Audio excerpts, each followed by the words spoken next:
ആരോഗ്യത്തോടെ ഇരിക്കാം. മികച്ച പരിചരണം ഞങ്ങളുടെ ഉറപ്പ്. Shoranur medical trust, Shoranur. ഒറ്റപ്പാലം കാഞ്ഞിരക്കടവ് തോട്ടിൽ മരം കടപുഴകി വീണ് സ്വാഭാവിക ഒഴുക്ക് തടസ്സപ്പെടുന്നു. കാഞ്ഞിരക്കടവ് പാലത്തിന് സമീപമാണ് ദിവസങ്ങൾക്ക് മുൻപ് നിലം പൊത്തിയ മരം തോടിന് കുറുകെ കിടക്കുന്നത്. തീരത്തു നിന്ന് കടപുഴകിയ മരമാണ് ഒഴുക്കിന് തടസ്സം സൃഷ്ടിച്ച് തോട്ടിൽ കിടക്കുന്നത്. ഇതോടെ ഒഴുക്കിന്റെ വേഗം കുറഞ്ഞു. ഈ ഭാഗത്ത് പ്ലാസ്റ്റിക് മാലിന്യങ്ങൾ ഉൾപ്പെടെ അടിഞ്ഞുകൂടിയ നിലയിലാണ്.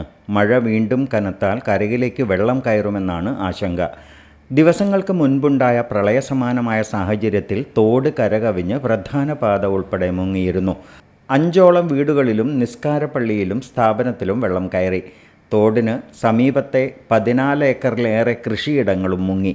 ഭാരതപ്പുഴയുടെ കൈവഴിയായ തോടാണ് ഇത്.